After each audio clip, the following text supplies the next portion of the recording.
Everybody, welcome to Parenting in Hindsight.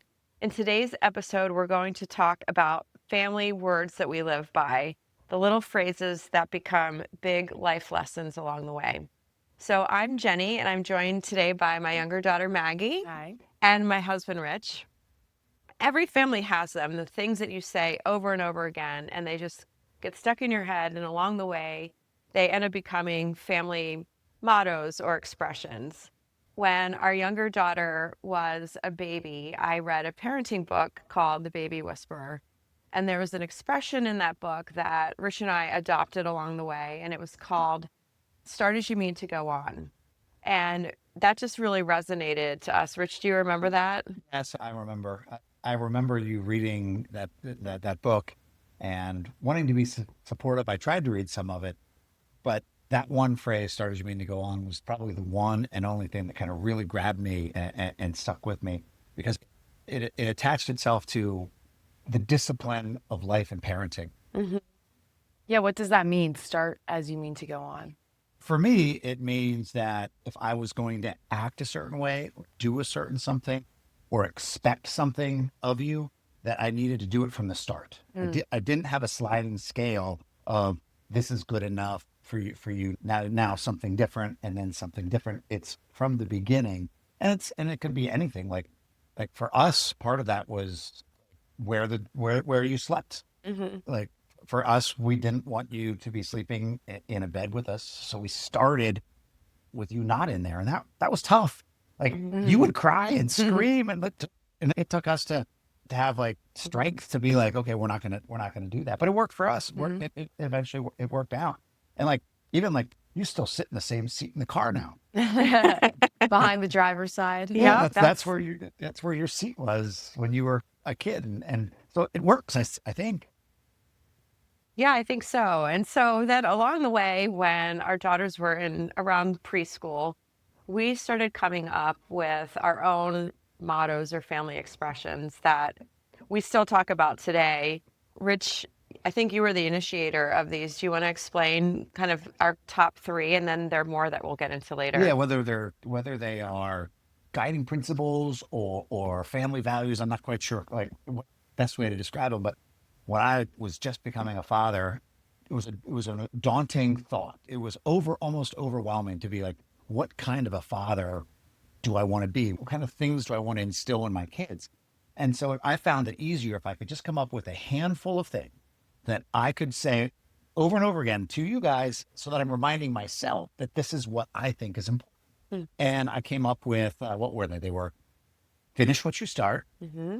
use your solving skills, Yep. and have fun. Yep. And I figured that if I could raise my kids to be counted on to finish the things that they picked that they started, to solve their own problems and to have fun along the way, then I've done what it is I want to do as a father. Yeah. Thank you, Rich, for sharing that with the listeners. So let's start with problem solving skills. Maggie, when you heard us say use your problem solving skills, what did that mean to you then? What does it mean to you now? I remember hearing use your problem solving skills when I would go up to you just for something small, like, can you open this? Can you help me? How do I do this?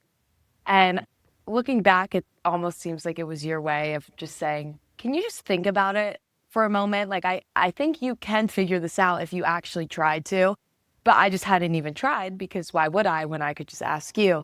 So use your problem solving skills. I also remember being like, what skill is that? Like, I don't know if if I can quantify that as a skill, but I understood that it was just you guys telling me, take a breath, think about it. What do you know about it? What don't you know about it? And can you do this yourself?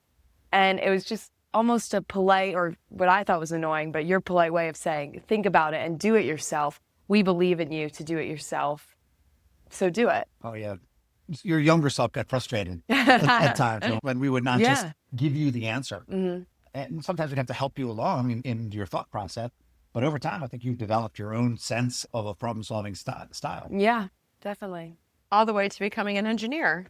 Yeah, and that's the skill that does not go away in college. That was the idea, is to solve problems. Yeah, so let's talk about finish what you start. So, life lesson motto, principle number two for our family.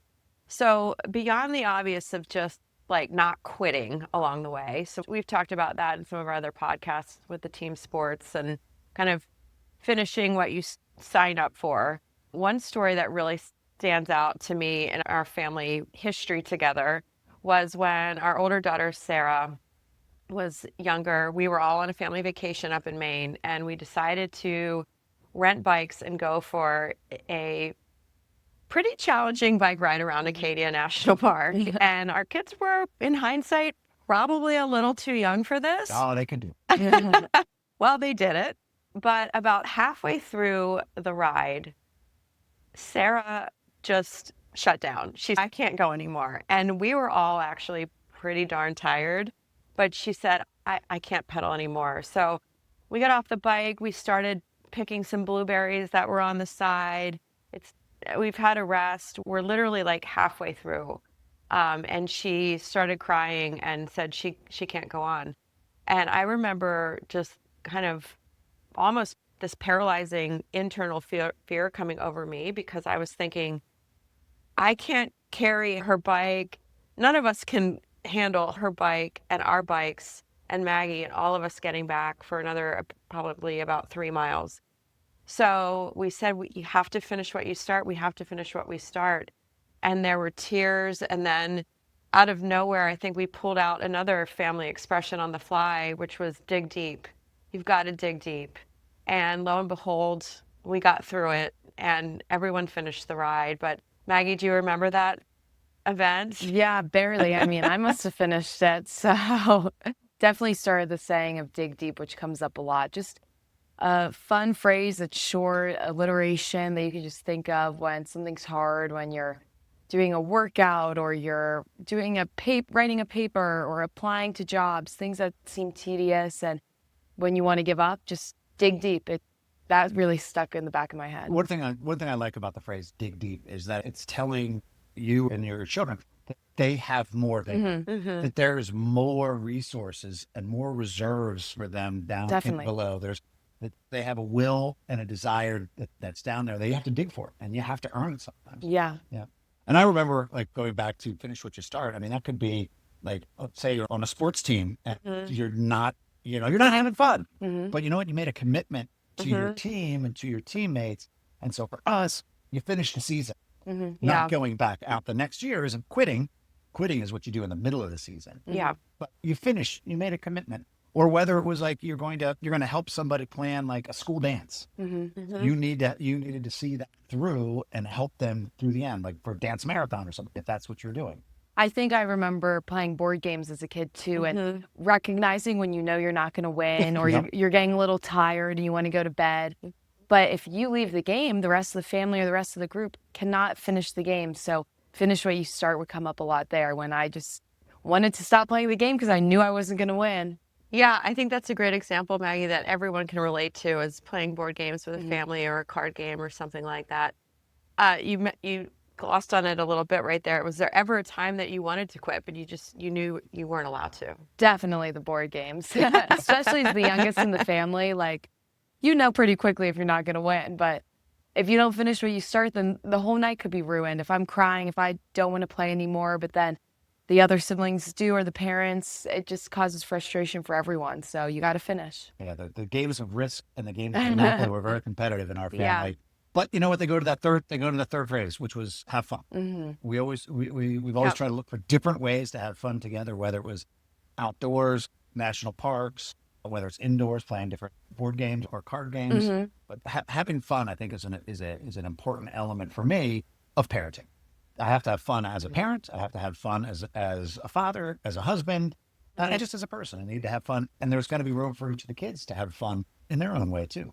Yeah, I think we would use that as like an internal assessment. Like, do you want to play this sport or this sport? But you really can only pick one because they're both in the spring. Well, which one's more fun? And like, that's a really good question. Maybe not which one are you better at or which one are more of your friends doing, but honestly think within yourself, which one are you having more fun doing? And do that one. Like, if you have to make a decision about some small things in life, especially when you're young, like, which one are you going to enjoy more and have fun? And I think it was a good self-reflection of where am I having fun? I love that. Yeah. And I think having these family principles or mottos, they can be very motivating and almost empowering. And when you're in the moment where you're frustrated because you've got a problem that needs to be solved, or you're in the middle of a game that you're losing and you really don't want to finish and you need that extra motivation to finish. When we said those things, when we said finish what you started, use your problem solving skills, it seemed that as you matured, you didn't get mad at us about it. You were just like, yep, I got to finish what I started. It just became inherent in you. No, then she started beating us at the board game. And then you we need didn't to finish where we started. But I think that goes a long way, that it's a family motto. It's not a Yeah. motto for the youngest child. It's Yeah. not a motto for the oldest child that you're going to give up on. The parents need to follow it. The kids need to follow it. Yep. You're all agreeing that you're going to follow these mottos. And then if you give us other instructions, they're to help you towards those mottos. Yeah, that's a great point, Maggie. That's something that I think that we always tried to live by as well. We tried to use our problem solving skills, and I certainly tried to have fun. Mm-hmm. Yep. So over time, we expanded our family principles beyond these three because things just kind of came up over the course of raising our daughters. And so I want to talk about those. So the next one is no one looks after you like you. Rich, do you want to explain that one and provide some context? Yeah, I'm not exactly sure how we got that started, but I think it started at a young age, and what we were, and I think it was like maybe somebody didn't bring cleats to practice, or maybe somebody like didn't get picked up one time because they didn't tell somebody when they It when might have been when wanted I them. went back to work and things were a little hectic with logistics. Yeah, so part of it was trying to teach responsibility to the kids, both to like take care of themselves, but also to say, don't rely on other people to think about what you need or think about what you want. Be the person that takes care of those things for yourself. Yeah. Maggie, when did this click for you? I think this one was a little bit older, like maybe towards middle school and high school. High school, definitely I start to remember it. And I think it started with like, did you put my suitcase in the car, Dad? And he's like, you need to check. Like, I probably did, but it's your responsibility to make sure 100% that suitcase is in the car. Or if I'm hungry and no one else in the car is, what I want a snack, well, I should have brought a snack. I knew I was going to be hungry. No one knows me like I know me. I know I'm going to be thirsty and want 2 bottles of water instead of 1. So I think it started once we were fully capable of looking out for ourselves. But then, like, as soon as that happened, you started saying no one looks out for you like you. And it followed me all the way through college. Like, you really hope that your friends might be looking out for you and sent you that text or told you to make this appointment, but really it's all up to you. And so to just keep that in the back of your mind, it's almost sounds a little harsh coming out, but it's to yourself. Like, you're really just reflecting on yourself. So Yeah. I think it was definitely important. I think it's also like a forward-looking Yeah. item. It's not reactive. Like, so to look out for yourself means to anticipate what could happen, anticipate the circumstances you could find yourself in, and try to position yourself to be in a more favorable situation, Yeah. or be equipped to deal with the things that happen. And when you say it afterwards, I know that there are times when you've done something and I say, no one takes care of you like you. And it's like a compliment. It's recognizing you've done something that put you in that position of success or of avoiding a problem. Yeah, even if it's as young of an age as when you might find yourself in the car with another family, like you're carpooling somewhere. And if it's my mom and dad, I might ask if I have to go to the bathroom, like, hey guys, can we pull over? Can we go to a gas station? I need to go to the bathroom. But with another family, I might be way too afraid to ask, or it's not my place. So did you go to the bathroom before you left? Like, knowing things like that, I'm going to be too afraid to ask, or I'm riding with a new family. Make sure I do this. Just helps you in these moments, that you're not as comfortable in, to make sure you're prepared. Yeah, I like how you said it. It may sound a little harsh coming out at the beginning. No one looks out for you like you, but it's actually quite empowering. Another empowering expression that we sort of adopted along the way was go find fun. So this is really about you sometimes needing to go find fun. Rich, I think you came up with this one too. Yeah, I think if I remember right, it was because I was sitting on a beach chair and I had just dug a big giant hole in the sand. And I've got, a 4-year-old and a 6-year-old climbing on me, wanting me to entertain them, wanting me to be playing with them. And meanwhile, there's a whole lot of other little kids all running around. That big hole. And I think I just heard myself say, go find fun. And it might have been born out of a moment of frustration. but we turned it into something that was a mantra. Mm-hmm. Like go find the fun. Much like Mm-hmm. no one takes care of you like you. This is a forward looking, like Empowering. empowering, like you are in charge of your own happiness. Mm-hmm. And unlike the other one, I think this one also involves other people too. It Yeah. encourages you to go out and establish relationships and build relationships. Go find fun. Go build a relationship. Yeah, it was probably one that was most said in like high school when, hey, what are you doing on Friday night? And you're like, oh, I don't know. My friends haven't texted yet. Well, go find fun. Like, why don't you go text a different person or text Mhm. 3 people and go make your own way? Yeah, I was going to ask you, Maggie, how do you go find fun? So is that something that you think in the back of your head sometimes when you're bored or you have nothing to do? Yeah, or if I'm just sitting there waiting for things to happen, waiting for people to text me, and then I'll hear one of you say that. And it just encourages me to be the proactive one and text my friends or look something up or look at up a concert schedule, things like that. I also think there's an element of adventure in that, right? Like go find fun means put yourself out into maybe an uncomfortable or unknown situation. Mm-hmm. Like fun exists. Fun is the Mm-hmm. treasure. It's out there, Yeah. and you've got to go find it. And so I think the adventure is something and the adventure of life is something I think that through the other use your problem solving skills, Mhm. finish what you started, and have fun. Hopefully, that adventurous spirit was also something that was born out of. Yeah. So I've got two more I want to talk about. Speaking of sort of being out there and looking for things like fun, another one of our mottos was don't go buy fish to find fish. Rich, you want to explain that one? Yeah, that very literally means if Mhm. there's something that's right in front of you that's good enough and fits what you want, go ahead and get that instead of going looking for something else. And I think that one of the first times we said that to each other was when we were like wanted pizza in the Pizza. car, Mhm. and like there was a pizza shop there, but for some reason we We kept decided, going. and then everybody got hangry and Yep. we gave up fish to go find fish, and we think we ever even ate pizza. Yeah, we probably just got something else because we couldn't find another pizza shop. So the message there is, if you're out and about in the wild of the world and you want to get pizza or get ice cream, just keep it simple, keep it quick. Don't go buy the same thing just to find something that might perhaps be a little bit better. Yeah, to value what's in front of Yeah, I like value what's in front of you because I think this is hard because you also were always pushing us to be the best and follow our dreams. So it's not saying to diminish that and just Yeah. accept something. It's valuing what's in front of you and like I'm thinking like a gas station, like, oh, there's a gas station, but I have 30 miles left. Why go by that gas station? Yeah. And so you just need to recognize the situation of when you should just value what's in front of you versus reaching for something better. I think there's times that both are applicable. For the simple things Mhm. like getting gas, getting pizza, getting ice cream. Yeah. And then the last one is no crying on the field. I know, Maggie, you heard this one a lot. Rich, you want to explain this one? Yeah, it sounds like a lot of our family expressions come from me being a little bit selfish, I suppose, because this is one of those, right? Like one of the kids, I forget whether it was you or your sister, you were on the swing set, you fell, you started crying, and I was off to the side with some friends sitting on a chair, and I just didn't want to get up and go home. And so I said, no crying on the field. You have to come over here to me. And once you come over, you can sit on my lap, hug you, and I'll kiss you, and I'll make you feel all better. But don't just lay there and cry.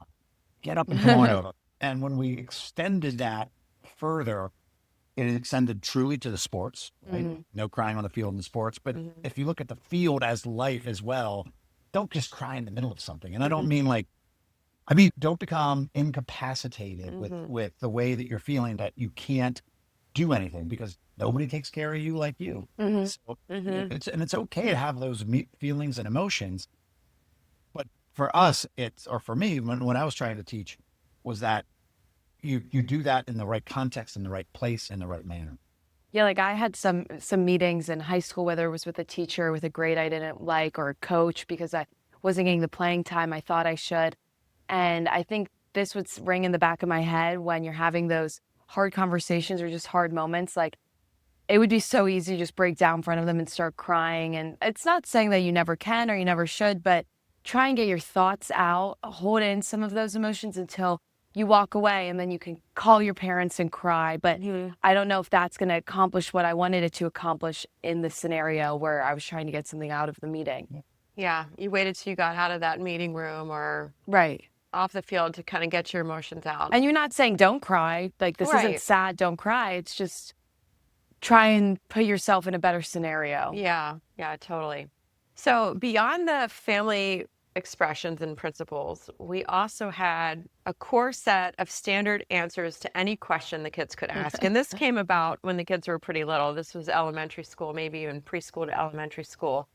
Rich, do you want to explain what Yeah, those I think are? this is another one that I came up with. And if I remember correctly, it was the first time that I came up was in the car. It was definitely in the car. And the kids were just being annoying because they were just kept asking questions. When are we asking going to get questions. there? When When are are we we gonna going to get Who are there? we going to see? How long are we going to be? How long is it going to take? Blah, blah, blah, blah, blah. And I decided to have some fun. And I just decided that I was going to have some standard answers to anything they asked. And I would wait to see how long it took them to figure it out. What were they? Do you remember them? They were half an hour, twice. So any when question was half an hour. Tuesday. Well, let me get them all out. Half an hour, 17, twice, Tuesday, and Frankie. Frankie was my favorite because Frankie could be a male or a female. So like if they say, who is that? It's Frankie. Yep. You know, or how long? Half an hour. Or like, when's Grammy coming to visit? Tuesday. And if I would keep going with that, eventually you guys would figure it out and be like, So annoying. but I think that also meant you to use your problem solving skills too, because like if you're just asking me questions that really don't have any value of an answer, then maybe you got to figure that out on your own. Definitely. I remember these being so annoying, but it's almost your annoying way to answer my annoying questions. Like, when are we going to get Exactly. there? Half an hour. When are we going to get there? Half an hour. Neither one of us would stop until someone does. And half an hour I thought was great because conceptually it was long enough that the kid for you it's too long to understand. But at a half an hour, it was close enough that you would accept. And so 17 was like just an abstract number that you guys really couldn't think of. And for me, No. it's a prime number, which I love. And we love 17 as a family now. Yeah. So Maggie, you said this was annoying at the Oh, time. How do you feel totally. about these now? I Like, think looking it's back. clever. Now it's clever because, just babysitting or watching kids, they can ask so many questions, but they don't even care what the answer is. They just need to ask. And so for you to say that, the first couple times I was probably like, no, tell me. And then now that I realize you aren't, then like a few years later, as soon as I heard you say 17 or Tuesday, I'm not even asking again. Like, I'll go ask mom, or by the time I find mom, I don't forget the question. Like, Sometimes they still get by you. oh yeah. We'll still Sometimes sneak we it in every now and then. sometimes Those were we still get definitely to it. clever. Yeah. So Maggie, which family saying, back to the principles, not the standard answers to all the questions, which one has stuck with you the most, or which one or two do you think you'll pass on to your kids, if any? I think use your problem solving skills is a great motto because it just comes off really easy to say, but it helped me as a kid to try to figure things out on my own and really develop my own set of tools. And then it followed me all the way through college as an engineer. That's something that played in my head over and over because there isn't always an answer that someone else knows that you don't. Like, you just need to figure it out. And I think the older you get, the more important it is to be able to use your problem solving skills, because the less people there are to be able to call or in the room with you to actually help you. So I think use your problem solving skills is something that helped me when I was young and still helps me today. So I'll continue using that. Awesome. And Rich, from your perspective, which expression do you think has had the most impact on our kids? Well, I think the one that's had the most impact is no one takes care of you like you. But I don't know if it was that saying that did it. I think the use your problem solving skills, finish what you start, and the have fun came together into no one takes care of you like you. They learned how to, I hope you learned it, when we all continue to learn how to use those problem solving skills, and we learned how to be reliable and have fun. And when you have all that, you have the confidence to take care of yourself. Yeah, and the abilities. And if you can take care of yourself, you can take care of others. Very true. What a great way to end.